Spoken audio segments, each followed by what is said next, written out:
Let's start with our fifth chapter, physical and chemical changes. So, every day we come across many changes in our surroundings. These changes may involve one or more substances. For example, your mother may ask you to dissolve sugar in water to make a cold drink.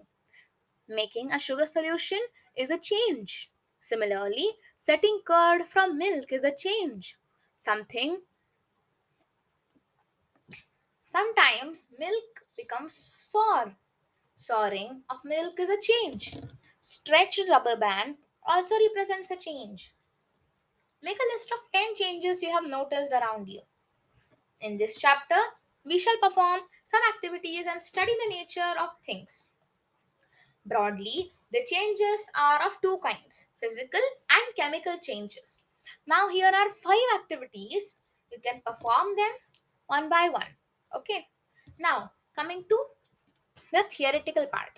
In activity 6.3 and 6.4, water changed in state from solid to liquid, that is from ice to water. Okay, or it has changed from water to water vapor. In activity 6.5, the hacksaw blade changed color on heating. Okay, now properties such as shape, size, color and state of a substance are called its physical properties. जो भी properties एक चीज या object की बाहर से दिखती है वो है उसकी फिजिकल प्रॉपर्टीज. जैसे शेप हो गया, कलर हो गया. इस पेपर की बात कर लो तो इस पेपर का क्या है physical properties. Firstly it is pink in colour, its shape is a square shape, okay, and its size is, let's say, it is A4 size, okay, or we'll say it's marble paper size, okay, and etc. Okay, a change in which a substance undergoes a change in its physical properties is called a physical change. अभी मेरे पास एक बहुत बड़ा chart paper है, उसके physical properties क्या है, वो पिंक इन कलर है और वो है उसका साइज A2, ठीक है, उतना बड़ा है. तो अगर मैं उसको काट दूं तो मैं एक फिजिकल चेंज कर रही हूँ. क्यों? क्योंकि उसका size which is we can see from outside, A2 से उसका साइज क्या हो गया, A3 हो गया. ठीक है, A3 को मैं फिर से काट दूं तो हो जाएगा A4. ठीक है, तो उसकी फिजिकल प्रॉपर्टीज चेंज हो रही है जिसमें उसका साइज चेंज हो रहा है. इसलिए मैंने क्या किया, मैंने फिजिकल चेंज को ऑकर करवाया. A physical change is generally reversible. In such change, no new substance is formed. अगर मैं पेपर को काटती हूँ तो नया पेपर तो फॉर्म नहीं होगा, पहले वाला पेपर ही बस साइज छोटा हो जाएगा, है ना, नया सब्सटेंस फॉर्म नहीं होगा. Coming to chemical change, a change with which you are quite familiar is rusting of iron. अभी जो भी आयरन ऑब्जेक्ट्स होती हैं उनके ऊपर यू नो एक red powdery type substance form हो जाता है. If you leave a piece of iron in open for some time, it requires it acquires मतलब वो ऑब्टेन कर लेता है अ फिल्म यानी एक layer of brownish substance. This substance is called rust and the process of the brownish layer the iron settling up on the iron material is called rusting. Iron gates और of park, park में क्या होती है, iron gets होती है ना, या farmlands में क्या होता है, फिर वहां पर भी आयरन गेट्स होती है. Iron benches kept in lawns, gardens, almost every article or every object made of iron kept in the open gets rusted. At home, you must have seen shovels and spades getting rusted when exposed to the atmosphere for some time. In kitchen, a wet iron pan or tawa often gets rusted if left in state for some time, है ना. अगर हम उसी state में उसको रख देंगे धो के, हमें अगर मैंने 1-2 दिन उसको वैसे ही रख दिया तो उस पर रेडिश लेयर आ जाएगा, क्या आ जाएगा, रस्ट आ जाएगा, है ना.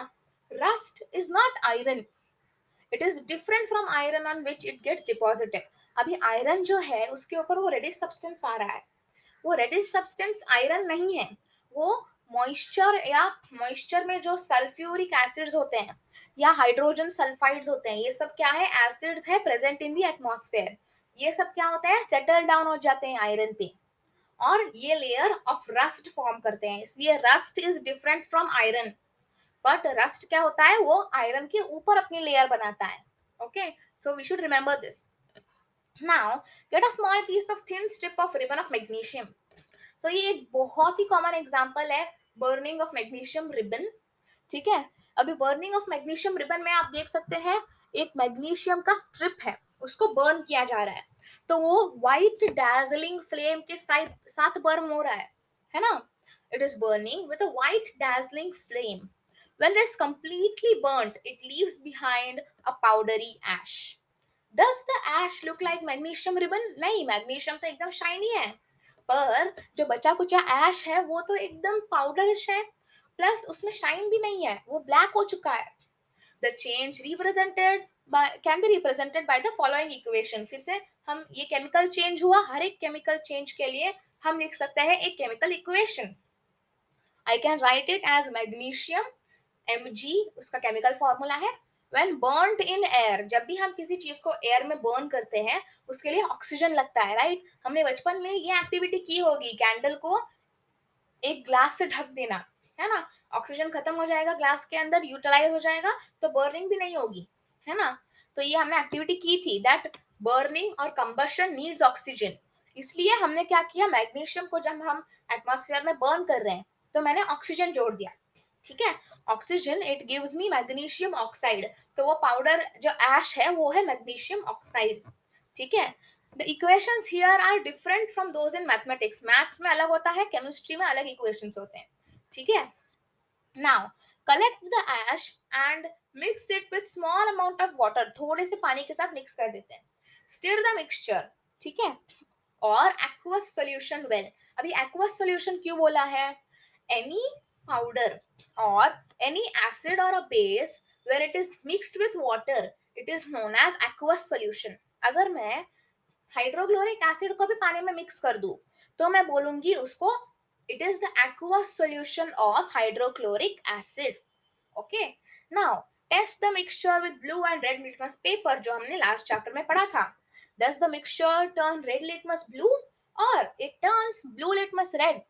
अभी पहली बात हमने क्या किया है, मैग्नीशियम ऑक्साइड को पानी में मिक्स किया है, तो अपने पास आ जाएगा magnesium hydroxide MgOH, okay. Magnesium hydroxide Mg magnesium है, इसलिए ये क्या है, एक बेस है। तो you can understand most of the metals जो है वो बेसिक इन नेचर होते हैं, मतलब वो रेड लिटमस को ब्लू कलर में टर्न कर देते हैं, ठीक है। इसलिए हमने क्या पढ़ा था लास्ट चैप्टर में कि सोप जो है, साबुन, उसमें क्या होता है, सोडियम और पोटेशियम के कंपाउंड्स होते हैं, है ना। Now on dissolving the ash in water it forms a new substance. This change can be written in the form of the following equation, ठीक है। Magnesium oxide MgO plus water H2O gives MgOH twice magnesium hydroxide. तो हर एक compound का अपना अपना एक formula होता है। मैग्नीशियम हाइड्रोक्साइड का है MgOH twice, कैल्शियम हाइड्रोक्साइड का भी CaOH twice, ठीक है। इसको ऐसे पढ़ा जाता है MgOH ट्वाइस, है ना। हम ऐसे नहीं पढ़ेंगे MgOH2, ऐसा नहीं पढ़ेंगे, क्योंकि OH दोनों दो बार है, ट्वाइस, ठीक है। Now as you have already learned in chapter 5, है ना, चैप्टर 4, ठीक है, लास्ट चैप्टर है चैप्टर 4। हमने उस चैप्टर में क्या पढ़ा था कि magnesium hydroxide is a base, ठीक है। So magnesium oxide is a new substance formed on burning with magnesium. Magnesium hydroxide is another substance formed by mixing magnesium oxide obtained by burning magnesium in presence of oxygen with water. Okay, तो ये होता है अपना पूरा sentence. Next आते हैं फिर से activities 6.7, 6.8। Okay, now do you see any change in the colour of the solution? यहाँ पर दो सॉल्यूशन दिए गए हैं।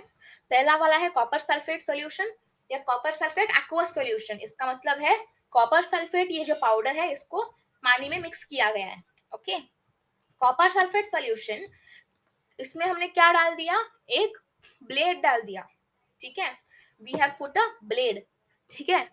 Now we can read this, add a few drops of dilute sulfuric acid to the solution, you get a blue colored solution, ठीक है।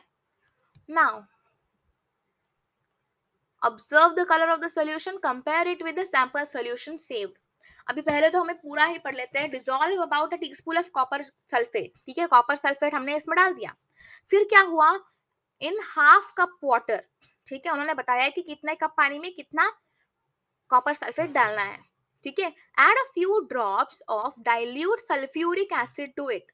Sulphuric acid एक और टाइप का एसिड है विच किसका फॉर्मूला है H2SO4, ठीक है, to the solution. You should get a blue coloured solution, ठीक है। तो इसमें क्या है, इसमें हमारा कॉपर सल्फेट है प्लस है सल्फ्यूरिक एसिड, ठीक है। Save a small sample of this solution in a test tube और a small glass bottle. Drop a nail और a used shaving blade into the remaining solution. Wait for half an hour और so. अभी ये blade जो है या फिर iron nail जो है वो आयरन से बना होता है ना। फिर उसको क्या बोल रहे हैं, उनको उसको हम ड्रॉप कर देंगे इस कॉपर सल्फेट वाले सॉल्यूशन में। Wait for half an hour और so, observe the colour of the solution. अभी कलर जो है ब्लू से पेल ग्रीन में चेंज हो रहा है। क्यों? क्योंकि यहाँ पर जो आयरन है, iron is more reactive than copper, इसलिए आयरन ने कॉपर सल्फेट में से कॉपर की जगह ले ली, ठीक है। जस्ट कॉन्सेंट्रेट, आयरन ने कॉपर सल्फेट में से कॉपर की जगह ले ली और कॉपर जो है वो आयरन नेल के ऊपर डिपॉजिट हो गया। वो नेल है, अभी उसमें आयरन नहीं रहा, ठीक है। वो आयरन जो है वो डिपॉजिट हो गया कॉपर सल्फेट में, उसके सॉल्यूशन में, ठीक है। Now let's see, do you see any change in the color of the solution? Yes, it has changed from blue to green. The changes that you notice due to the reaction between copper sulfate and iron, ठीक है। The change of the color of the solution from blue to green is due to the formation of iron sulfate, a new substance.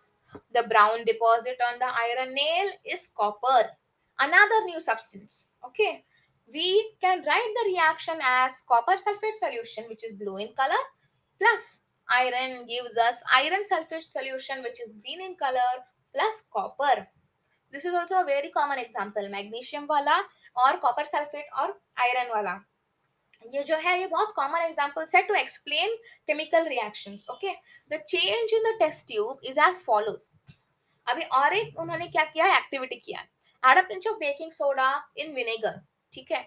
हमने जैसे पिछले chapter में experience किया था कि base और एसिड को मिक्स करने के बाद क्या होता है, हिसिंग साउंड आता है, एफरवेसेंस यानी फिजिंग होती है, बबल्स आते हैं, है ना। इसलिए क्या हो रहा है, यहाँ पर भी सेम हो रहा है। The change in the test tube is as follows, vinegar जो है एसिटिक एसिड और बेकिंग सोडा जो है सोडियम हाइड्रोजन कार्बोनेट, ठीक है, NaHCO3। इन दोनों को जब मिक्स करते हैं तभी हमें क्या मिलता है, carbon dioxide plus other substances, ठीक है।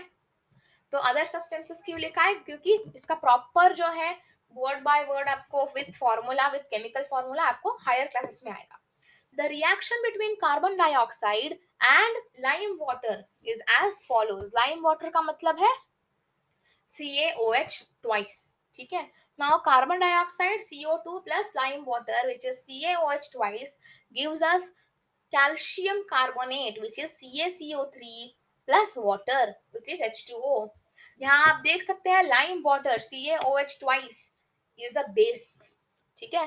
Carbon dioxide is an acid, वो एसिडिक इन नेचर है, गैस, और लाइम वाटर जो है वो बेसिक इन नेचर है। इन दोनों का मिक्स किया तो मुझे मिला सॉल्ट, कैल्शियम कार्बोनेट और water H2O।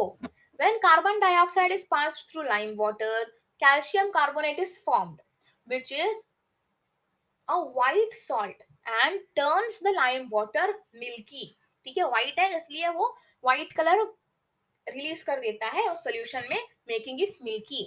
The turning of lime water into milky is a standard test of carbon dioxide. जब भी हम दो सॉल्यूशंस को मिक्स करते हैं और हमें टेस्ट करना है अगर कार्बन डाइऑक्साइड निकल रहा है बाहर या इवॉल्व हो रहा है बाहर, तो हम इस टेस्ट से टेस्ट कर सकते हैं bye releasing the gas into lime water. अगर वो लाइम वाटर मिल्की हो जाता है तो कार्बन डाइऑक्साइड ही वो गैस है। You will use it in chapter 10 to show that air we breathe out is rich in carbon dioxide. तो हम ये टेस्ट बाद में अगले चैप्टर्स में करेंगे, ठीक है। In activity 6.6 and 6.8 as you saw that in each change one or more new substances were formed, है ना। The ash was new substance in magnesium, है ना। मैग्नीशियम को जब बर्न किया था तभी मैग्नीशियम ऑक्साइड का एश वो नया सब्सटेंस फॉर्म हुआ था। कॉपर सल्फेट में आयरन सल्फेट नया फॉर्म हुआ था और कॉपर नया फॉर्म हुआ था, है ना। कॉपर डिपॉजिट हो गया था उस आयरन ब्लेड पे या आयरन नेल पे। इन एक्टिविटी 6.8 में क्या हुआ था, विनेगर और baking soda together produced carbon dioxide which is again a new substance which turned that lime water milky. Can you name the new substance formed in this reaction? ठीक है, so this goes to you, this question goes to you. A change in which one or more new substances are formed is called a chemical change. A chemical change is also called a chemical reaction. So this is very very important. You can note it down in your notes. Chemical changes are very important in our lives. All new substances are formed as a result of chemical changes. For example, digestion of our food in our body. इसमें क्या होता है, अलग अलग चीजें break down होती है ना. हमने पढ़ा था कि कॉम्प्लेक्स कार्बोहाइड्रेट सिंपल कार्बोहाइड्रेट में ब्रेक हो जाते हैं और नया सब्सटेंसेस फॉर्म होता है ना. हमने ये भी पढ़ा था कि कार्बन डाइऑक्साइड और पानी के हेल्प से ग्लूकोज बनता है ना. CO2 plus H2O gives us C6H12O6 which is the new substance plus O2 which is oxygen, वो भी नया सब्सटेंस है ना. और क्या होता है, राइपनिंग ऑफ फ्रूट होता है, फ्रूट राइपनिंग, फ्रूट का पकना. Fermentation of grapes, etc., happens due to a series of chemical changes. A medicine is the end product of a chain of chemical reactions. Useful new materials such as plastics and detergents are produced by chemical reactions. Indeed, every new material is discovered by studying chemical changes. We have seen that one or more new substances are produced in a chemical change. In addition to new products, the following may accompany a chemical change. मतलब chemical change में एक तो नया product form होता है और क्या क्या हो सकता है, एक तो heat, light या other form of energy में energy release होती है. ठीक है, may be given off और absorb, या तो इन सारे energy forms given हो सकते हैं, या तो evolve हो सकते हैं, या तो absorb किया जा सकते हैं. Sound में भी produce है ना, fuzzing sound. A change in the smell may take place, है ना, smell. Okay, a change in the smell may take place. Sound may be produced, जैसा हमने देखा. A gas may be evolved, है ना. कलर चेंज में आकर, colour change जैसे हमने देखा, ग्रीन से ब्लू हो गया, सॉरी ब्लू से ग्रीन हो गया. ठीक है, एंड अ गैस में बी फॉर्म्ड. ठीक है, जैसे विनेगर और बेकिंग सोडा में कार्बन डाइऑक्साइड फॉर्म हो गया था. Now, let us look at some examples. You saw that burning of magnesium ribbon is a chemical change. Burning of coal, wood, or leaves is also a chemical change. In fact, burning of any substance is a chemical change. क्योंकि जो हम जलाते हैं उसको हम वापस उस form में नहीं ला सकते. लकड़ियां जला रहे हैं तो जो ऐश होता है, ऐश को वापस लकड़ियों में नहीं बना सकते, है ना. Chemical change is an irreversible change. Burning is always accompanied by the production of heat. Explosion of fireworks is a chemical change. You know that such an explosion produces heat, light, sound, and unpleasant gases that pollute the atmosphere. That is why you are advised not to play with fireworks. When food gets spoiled, it produces a foul smell. Shall we call this a chemical change? Yes, because when we cut an apple, it acquires a brown color if it is not consumed immediately. If you have not seen this change in color, cut a fresh slice of apple and keep it away for some time. Repeat the same activity if you have a slice of potato or brinjal. ठीक है? The change of color in these cases is due to the formation of new substances. Okay, we have also learned about neutralization reaction. है ना, neutralisation भी एक chemical change ही है. It is a chemical reaction, है ना, क्योंकि नए सब्सटेंसेस फॉर्म हो रहे हैं. Okay, now coming to rusting of iron. Let us go back to rusting. तो हमने चैप्टर के स्टार्टिंग में ही रस्टिंग पढ़ा था. Again we are going back to rusting. Okay, now let us get back to rusting. This is one change that affects iron particles and slowly destroys them. Since iron is used in making bridges, ships, cars, truck bodies, and many other articles, the monetary loss due to rusting is huge. अभी iron से क्या क्या बनता है, iron से बड़े बड़े bridge बनते हैं, ट्रक्स बनते हैं, कार्स बनती है. तो इतना सारा जो आयरन यूज हो रहा है, अगर उस पर रस्ट लग गया तो बहुत ज्यादा लॉस हो जाएगा, है ना. तो इस रस्ट को निकालने के लिए हमें कोई प्लान सोचना पड़ेगा, राइट. बट उससे पहले हम देखते हैं the process of rusting in the form of a equation. ठीक है, नाउ आयरन का फॉर्मूला है Fe. आयरन प्लस ऑक्सीजन, है ना, एयर में ऑक्सीजन होता है, एयर में मॉइस्चर भी होता है, पानी, है ना. So therefore oxygen plus water gives rust. Rust क्या होता है? It is iron oxide which is Fe2O3. ये सारे इक्वेशंस जो हमने चैप्टर में पढ़े, they are very very important. Okay, please do note down them in your notes. For rusting, the presence of both oxygen and water or water vapor is essential. Okay, this is also a very important point. In fact, if the content of moisture in air is high, which means if it is more humid, rusting becomes faster. So, how do we prevent rusting?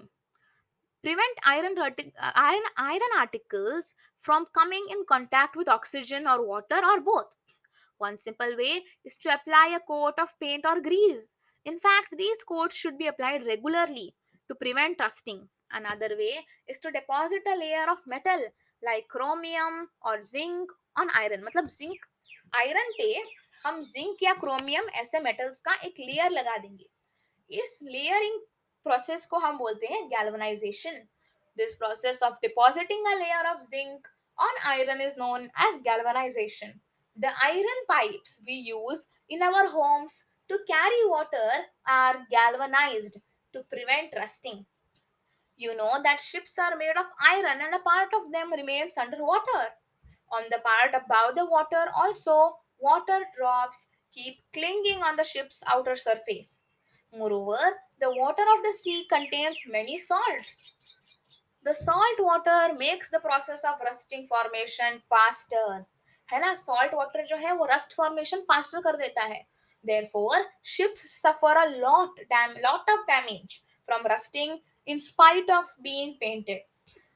So much so that a fraction of ship's iron has to be replaced every year.